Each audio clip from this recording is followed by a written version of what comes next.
Okay, back from the machine shop. I don't like it, guys. I don't like it. So they chucked it up in the mill and they ran their dial indicator through here. The saddles in the block are perfect. He said that gauge reads tenths of a thousandth and that needle does not move. These are, well, he just said you'd be hard pressed to get it any better than it is. It's about perfect. And so then they did the same thing with the saddles, and same thing. Best they can measure, those saddles are all straight and true and perfect. So all of this is perfect all the way through. Everything measures exactly in line. It's all nice and perfect. So that's interesting. Then they stuck the bearings in and checked the crush. That was perfect. And then they checked how everything was lined up with everything torqued and with the bearings in, and it just came out perfect. There's no issues. There's nothing wrong with anything. So the boss man there says, Ray, I'd like to have a proper good answer for you for everything. But he said, in this case, I just don't know. So I have a theory. The theory is that because the bearings are sitting crooked in the caps, but not in the block saddles, I'm kind of wondering if when this thing was originally bored through, if these were angled just a little bit, and so the hole is not straight. It's straight in the center and all lined up and everything. It's just not, it's not 90 degrees to the saddle. That's what I'm wondering. That would make the bearing sit in here like you had a shoulder on one side and not on the other. That's what I'm guessing. I don't know. But basically, as much as I don't like this, well, back up a minute. We also have this funny wear on the bearings. And it was suggested that maybe the crank is tapered, and I will check that. Those journals could be tapered, right? Like they could be wore more on one side than the other, and I'm going to check that with the Plasti-Gauge.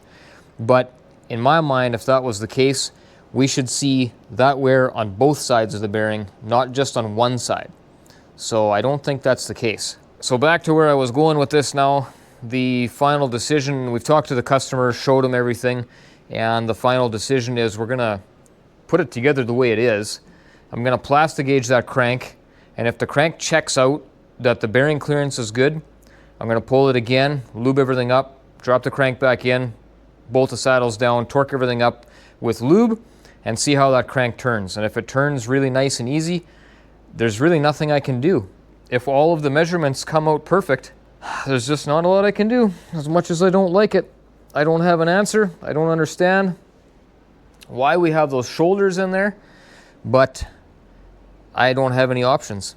So I just finished cleaning up all the saddles again and cleaning the block all up again and cleaning the bolt holes all up again. It's a lot of extra work when you have to transport these things around. So I've got it all cleaned up nice again, and now I'm just going to give these bearings a wipe, stick them back in there, and we'll just keep on going.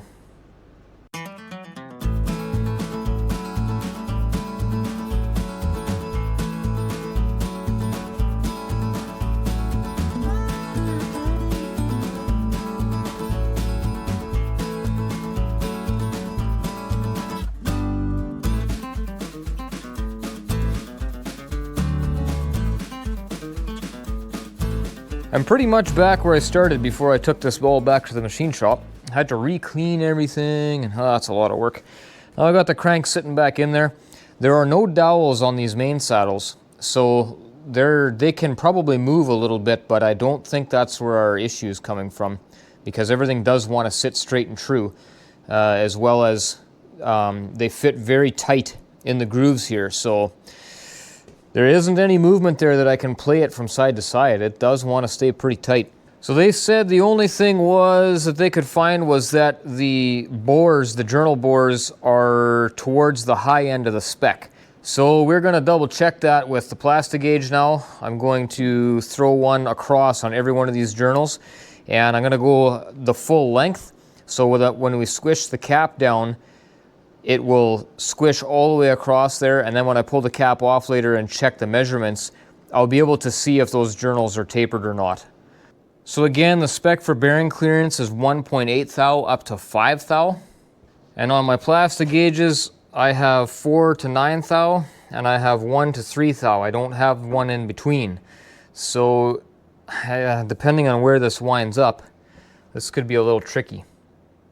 So in order to prevent having to do this twice, I think I'm going to put one of each in each journal, clamp it down, and I'll be able to read them both and see where we wind up. So let's see if I put these on there, if they're going to stay or not. Well, it seems like it'll work. You want to be like a 1/4 inch or so off of center. And this only works this way because the crank is being gravity held to the bottom bearings. My Plastigage just left on me. That's great. Anyway, so when I put my main saddle on, the crank is being held down already. If you were doing this in a tractor or in a truck, you would need a way to support the crank up and push it against the block, and then you can do your Plastigage. Otherwise, the crank wants to sit in the bottom of the saddle, and the gap will be on that bearing instead of on the top bearing, and you won't get an accurate reading. Hope that makes sense.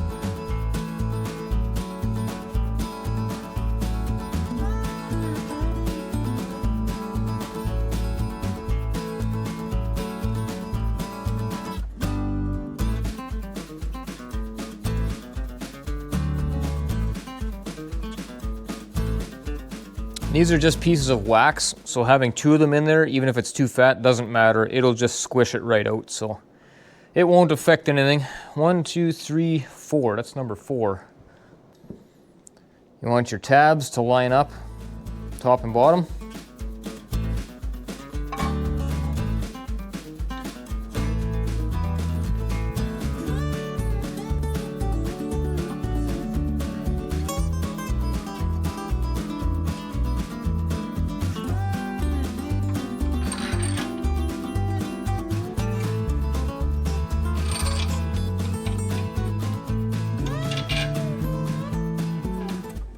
I don't really want to use the impact to snug these down because I don't want those Plastigages to move. Rattling with the impact would probably cause them to move on me. Yeah, looks like it's sitting flush.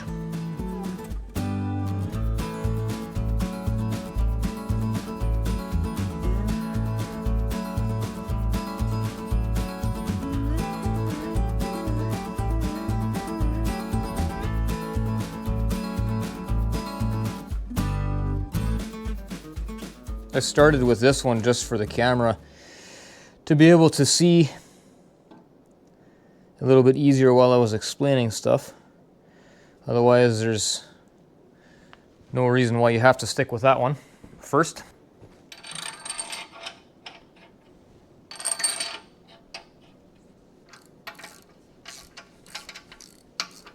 I can see the ends of the Plastigages in there, so I know they haven't moved yet.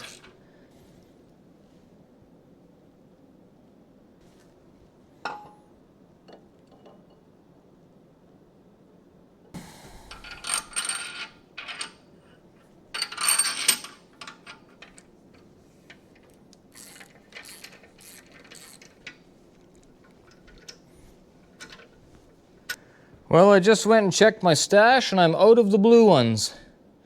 So I don't know what happened with that.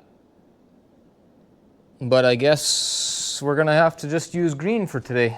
And if they measure questionable, then I will need to go get some more colors, I guess. This is in a really inconvenient spot here with this oil journal right there, and then this doesn't want to stay put.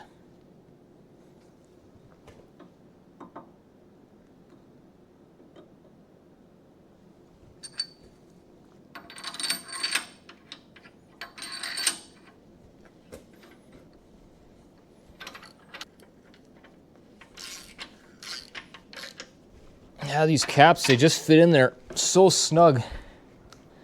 You know it's not an alignment issue from one side to the other. Better put that on the right way.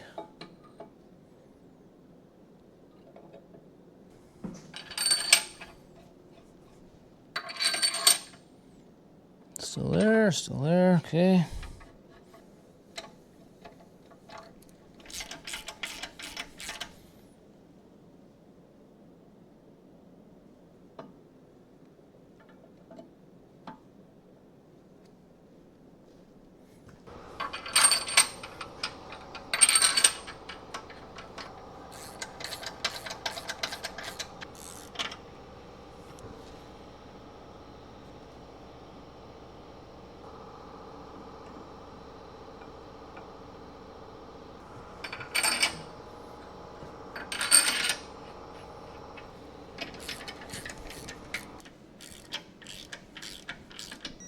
100 foot-pounds, and then 130. 130 is not the final torque for main caps on this engine, but that's what they want you to torque them to so that you can be sure that you have enough pressure on them to get an accurate measurement on the bearing clearance with that Plasti-Gauge in there. And obviously I'm really hoping that we're going to be close to that 3 thou because don't really want to have to do this again.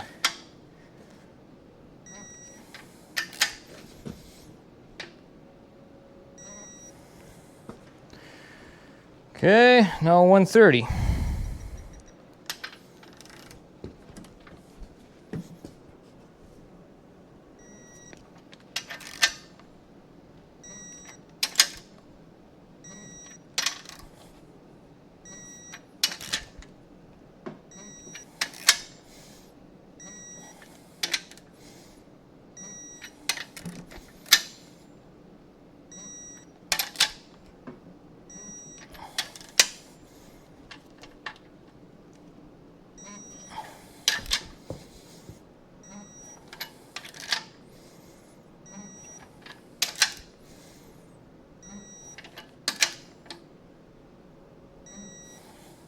Okay, now I can break them all loose again. Take them back off.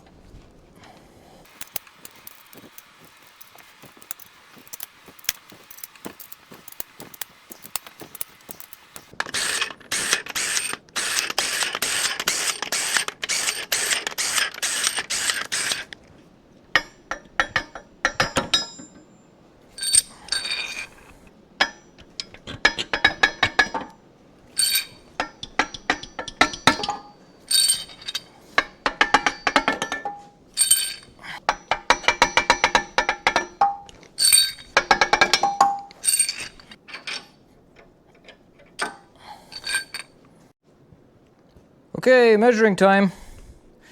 So what we got here is you got your Plasti-Gauge marks. Hopefully you can see that with all the glare on there. And on the Plasti-Gauge packaging, you've got that gauge right there with the different widths, and you match that up to what you got there. So if I match this up, it looks like this one is like right around 3 thou. So that's good. And with this one, that one looks right at 3 thou. Let me go through and just match these all up here. It's a little tough to do this with the camera in my one hand. Okay, so every one of these is showing right at 3/1000 of an inch. And you can see how uniform it is straight across. There's no taper. You know, if the journals were tapered, you'd have one side would be wider than the other, but they're not on any of these. They're all exactly the same straight across, and they all measure out the 3 thou. This one's a little piece of it came off there, but they all measure 3 thou on the Plasti-Gauge, so might be a little easier to see here. But with them measuring out like that, then yeah, I would say we came out pretty good. So it seems like it is for sure nice and true. So I guess I'll sling that crank back out of there, clean those journals back up again and get the wax off of there, and then I'll lube those bottom bearings and drop the crank back in and put this all back together with lube this time.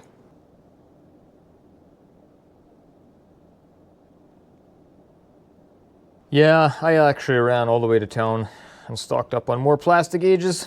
I have been known to take a shortcut here and there when I'm really confident about what I'm doing. But in this case, we got something funky going on with this block, and I'm not real confident. So I decided to clean this stuff all up again and go get some red Plasti-Gauge so I can redo this journal check. I just didn't like the way those green Plasti-Gages were sitting in there. Everything was just too perfect.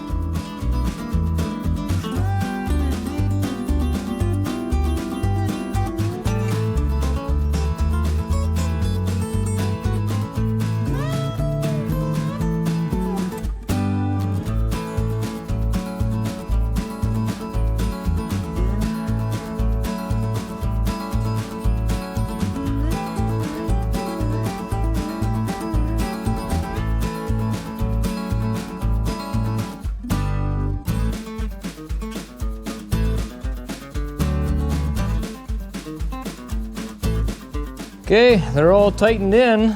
now we'll loosen them all, take them all off again, see what our Plasti-Gauge says now.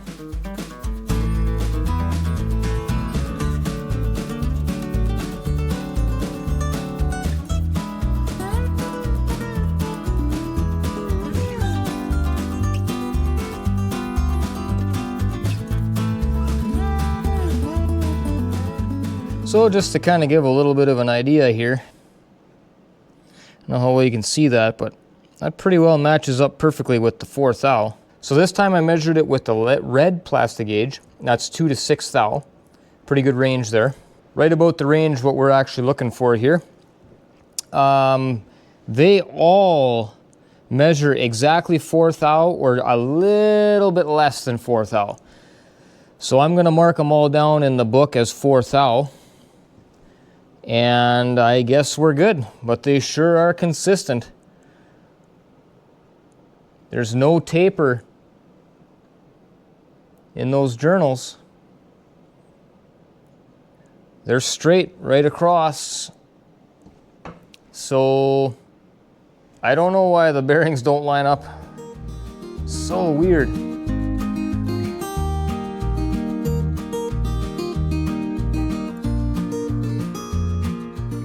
All right, crankshaft is back out. Just using the truck crane. Super handy. Ah, it's so nice. Anyway, yeah, again with the main bearings, you don't really want to be touching those with your hands. These are aluminum, so I don't think these would have as much of a problem with that, but I was taught in heavy duty school not to touch the face of the bearing with your fingers because the oil in your fingers can eat those bearings. Your natural body oils can etch into those bearings. And again, these are aluminum ones. I don't think that's a big deal on here. But on the softer ones that have that babbitt layer inside, I have taken bearings out of engines before that had big black fingerprints, thumbprints and fingerprints etched into there. We don't want to see that kind of stuff. So just, you know, if you're doing this kind of stuff, just don't touch the bearing surface. For lubrication, dropping the crank in there, I like to use the Clevite bearing guard. I've used a lot of different products over time. And I mean, I'm not going to stand here and be like, I have used everything out there. This is the best one. No, I don't have that much experience. I've used greases. I've used the heavy oils. I like this stuff. It has a really nice feel to it. It's very tacky. Seems to stick really good. So I know that when this engine has the first start, this stuff doesn't just all get squished out right away. And when you mix it with oil, it makes it very thin and it just mixes with the oil really nice. I don't know. I like this stuff. I also have used the driven assembly grease on here before. That's very good stuff too. I don't have any of the driven stuff in stock, but you wouldn't use this on bearings, but these two assembly greases I use quite a bit too. I buy this on Rock Auto. That's very good stuff. It's very tacky. It has a nice feel to it, nice color to it. I don't know. I like that stuff for doing transmissions and different stuff. So is this the best stuff on the market? I don't know. I just like it. So there's no magic involved here. Just squish a bunch on. Like that, and you're going to take your clean finger, just smear it up, get a layer of it on there. Good. Next one. This is thick enough that it doesn't run everywhere, but it's thin enough that in a place like that, when you go to crunch this together, it'll just squish that all out once that bearing crushes, you know.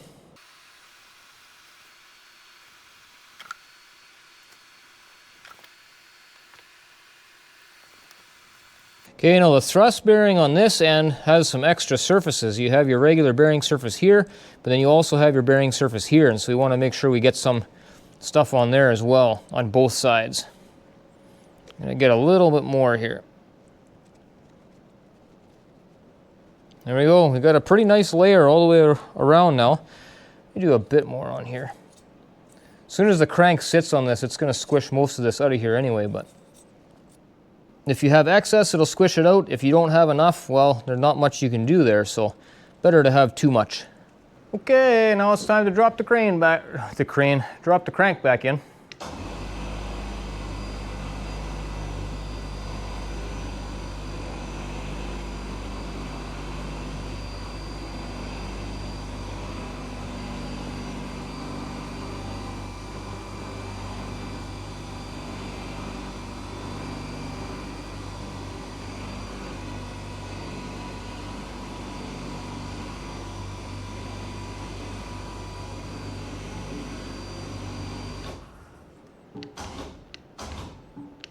Got to watch the last little bit because that thrust bearing in the back has only a very small amount of play and it jams up pretty easy.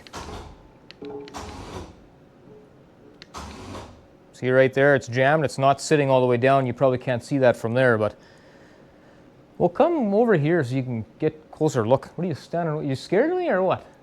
Okay, you see it's solid right now, but if I just lift it a bit and bump it there, see how it dropped? It's catching on that thrust bearing in the back. So you got to watch that. You don't want to get a bunch of twisting pressure on there and have it smash down or something.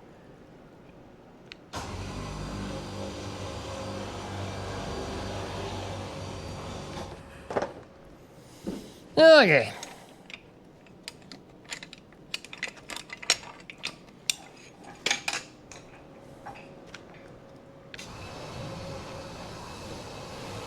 Righto, let's get some bearing stuff on these guys now. Way too much. So that's about right.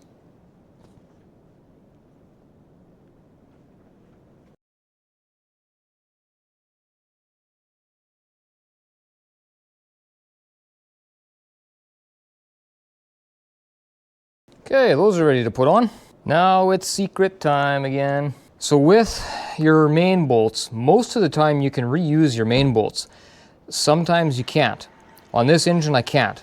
So you want to make sure if you have a torque to yield bolt, you replace them. So how do I know if I need to replace them or not? How do I know if I had a torque to yield or not a torque to yield bolt? Well, first of all, if you're rebuilding an engine, you should have the book for that engine. And that book will tell you whether you need to replace those bolts or not. But secondly, a torque to yield bolt is usually a bolt that gets torqued in a few steps. For example, these ones before you saw I torqued them to 100 and then I went to 130. You remember that? The actual torque spec is 100 and then 130, and then you mark them and you turn them 90 degrees. The final torque is a degree measurement rather than an actual torque. And that is a torque to yield bolt. If you have a bolt that you just torqued to 225 foot-pounds, that's usually not a torque to yield bolt, and those ones you can usually reuse. Torque to yield bolts you usually can't reuse because you torque them to that 130 foot-pounds, for example, and then you give them that extra 90 degrees, which stretches that bolt right into its plastic range.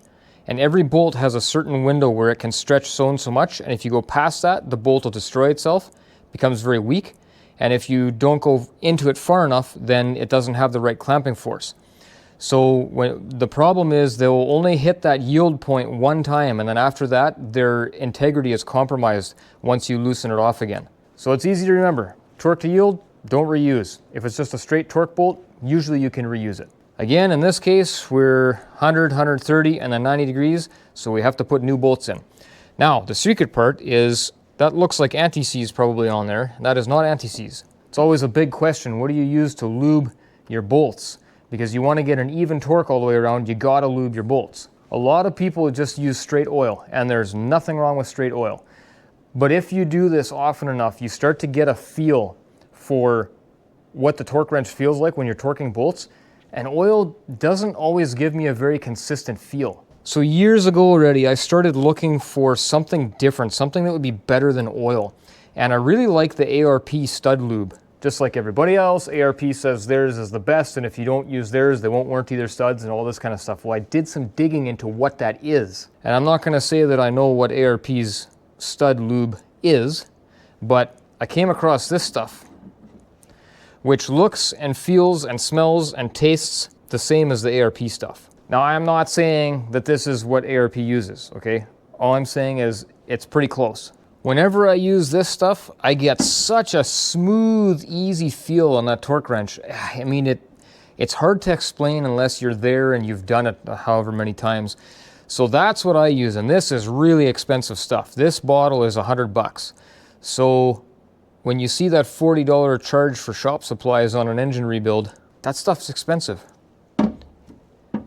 And if you use it on all of your mains, and all of your rods, and your head bolts, and your rocker pedestal bolts, and your oil rail bolts, and all kinds of other bolts and more bolts, it's easy to use a half a bottle of that on one engine job.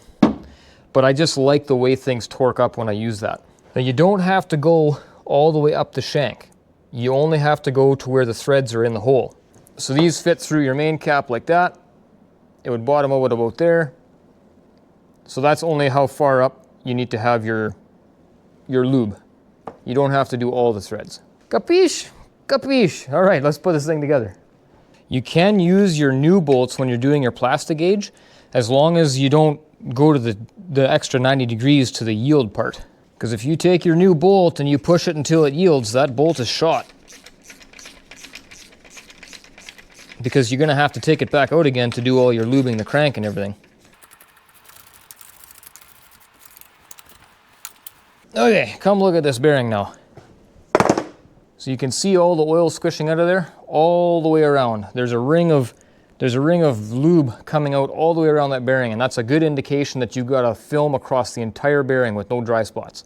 And that's what I like to see. But then I don't want this dripping all over my motor the whole time, which it doesn't really. That's what I like about this thick syrupy stuff. I mean, it's really not a problem if it drips down your motor, it's just messy. And I like things to be kind of clean. Even though arguably engines should go together, you know, the wetter the better as far as oil is concerned. But you just always wind up having to clean your gasket surfaces 14 times over. And that's just annoying. It just takes too much time. I spend enough extra time doing all the extra measuring and everything else. I don't want to waste time cleaning gaskets 14 times in a row. That's also why I often won't do a proper cleaning of engine parts until I'm actually putting them together, because when you're storing engine parts, somehow they just always wind up getting dirty again. So then you wind up having to clean stuff again and then again and then again. And I mean, you see this shop, I do the best I can, but it is not that clean. Someday I will have one of these fancy race shop looking things with the tile floors, and I'll wear a white shop coat, make sure everything all perfect, clean like a surgical ward. No, I'll probably never go that far. But you never know. Never know what life is gonna have in store for a guy.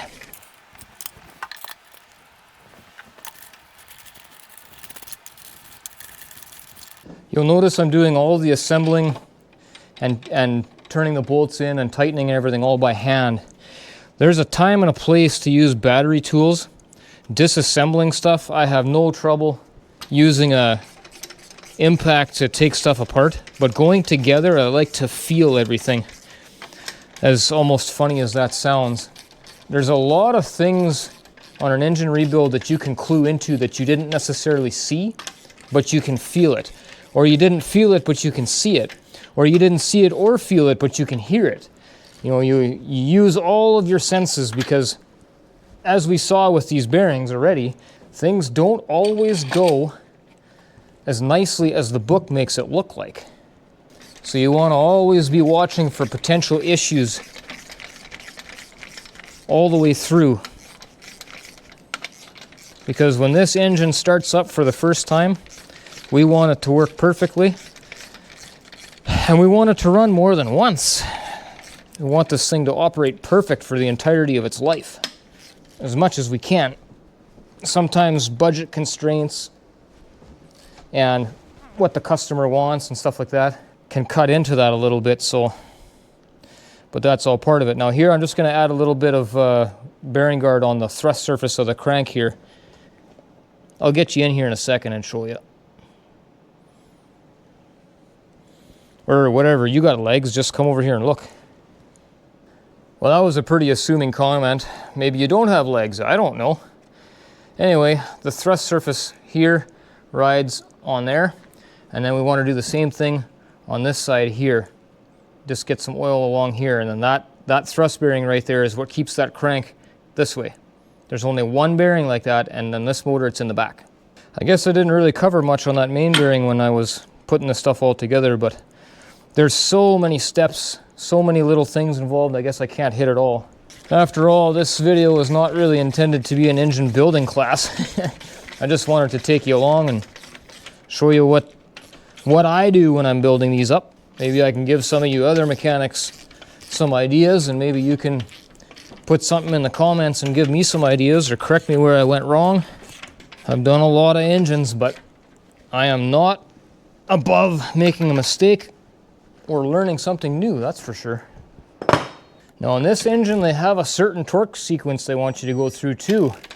And it's basically in a circle like this. Now you go to this one, and you work this way, and you go to number 2, and then you go to that one.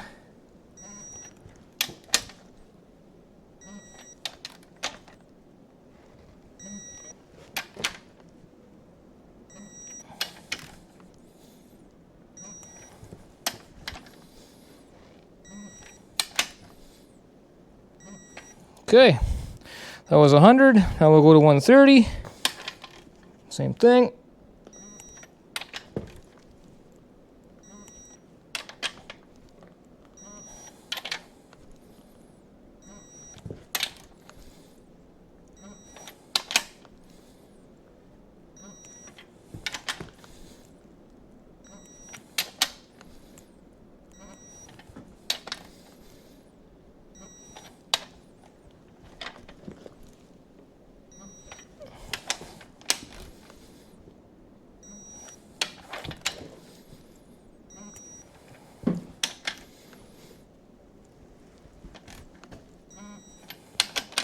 See, that wasn't ideal. You probably saw that where I came so and so far, and then I stopped because I ran out of torque on my arm, and then I reset, and as soon as I hit it, it already beeped. So that bolt does not have the proper clamping torque, likely. And so then what you can do is back it off a little bit, and then let's go back and retorque it. Right there. So now I know that one is sitting right. Perfect. Now, technically, I should be going to 90 degrees, but I'll fill you in on a little secret. Remember when I just said I'm not above making a mistake? Well, when I ordered my parts for this job, I forgot that these E-Series have a torque to yield main, so I didn't order new main bolts. So these are not new bolts. I did order new main bolts now, but they're not going to be here till tomorrow morning. But I wanted to get this torqued up so that I can make really sure that that crank is going to move the way I want it to. Because if there's other issues that I have to take care of, then new main bolts, old main bolts isn't going to make a lick of difference. I got other problems to solve. I got to deal with that anyway, so there's no sense in waiting. So that's kind of the madness behind that. Now, I did this wrong. Technically, what you should do, and again, I skip some of these steps when I'm confident, but what you should do is you tighten your first main cap, and then you spin the crank and make sure it spins nice. And if it spins nice, then you tighten your second main cap, and then you spin the crank and check that it spins nice. And if it spins nice, then you do your third. And you do that all the way through, one main cap at a time. Because right now, if I go and throw a bar on there and it won't turn, which main cap is the problem? Well, we don't know, do we? But if you do it one at a time, and all of a sudden it jams up or feels funny, you know exactly which main cap to look for.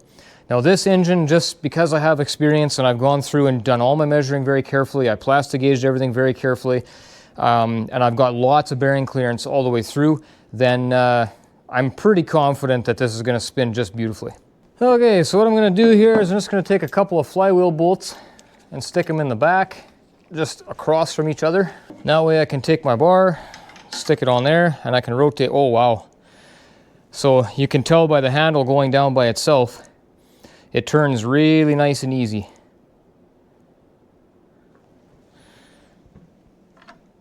Well, I don't even need a bar then. I can just do this by hand.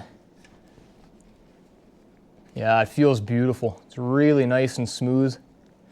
And it should be. We have a lot of bearing clearance there. It's definitely to the high end of the spec.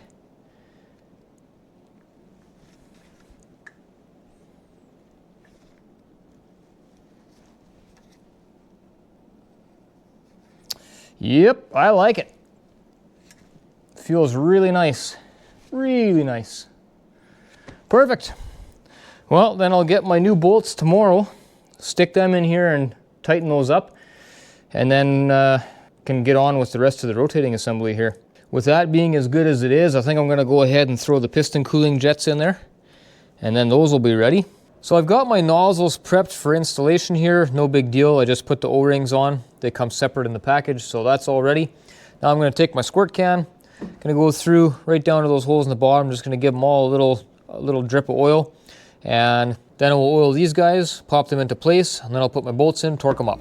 Just that simple.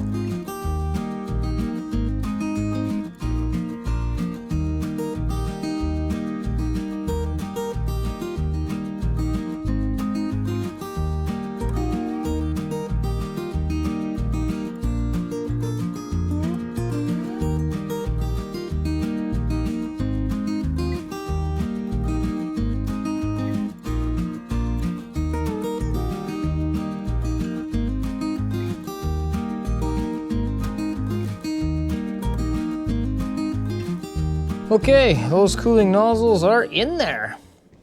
That's that part done.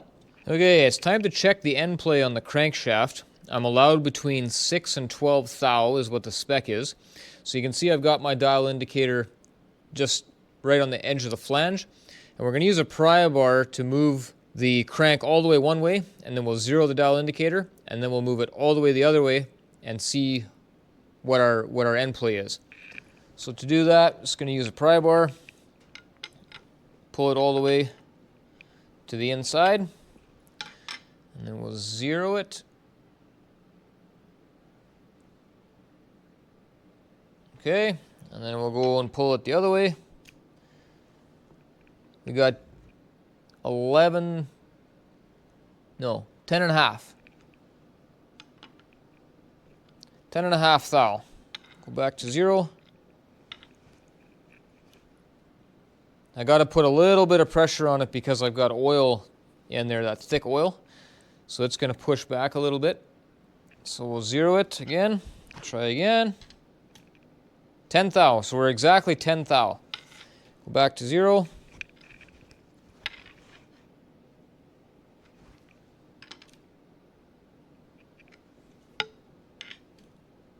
Yeah, so we're between 10 and a half thou. So we're definitely on the high end of the spec being 6 thou to 12 thou, but we are in spec. I'm going to write it down as 10 and a half, and we will call it good. If it wasn't good, then you have to take your main saddle back off, and you have to take that bottom thrust bearing back out of there, and there's different sizes, different thicknesses that you can get, and you'd have to play around with different thicknesses. This one being in spec, we're going to call it good. Even though it's on the high end of spec, it's still good enough. This whole bottom end is a little bit on the loose side. That's not always a bad thing. So I'm going to write it down as 10 and a half thou, and it's good. Too loose is better than too tight.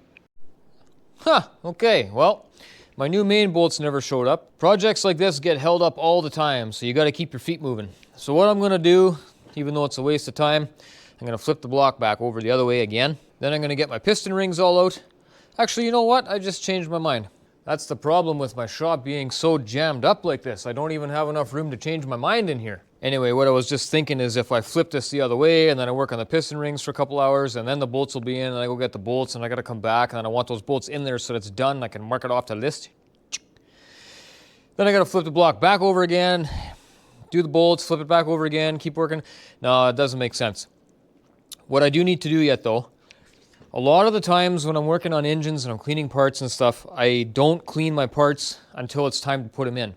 And the reason why I do that is because it seems to not matter how you store them, they always wind up getting dirt on them again or to get dirty somehow, and I always got to keep cleaning and re-cleaning and re-cleaning. It just bugs me. I don't like that. Like I said before, someday I'm going to have a shop where everything is just really nice, but that's just not the reality that I live in. So you have to deal with what you got to work with. Anyway, I'm going to rather throw these pistons all up on the table. I'm going to pull the rods out and the caps and the bearings. I'm going to clean those guys all up nice, put the new pistons on, and then I will find a nice clean piece of cardboard somewhere that I can store these things all, or some rags or something. I don't know. I'll figure something out. Try and keep as much of the dust off of them as I can. So that'll take a little bit of time to get that all straightened out. And maybe by then, we'll have some bolts.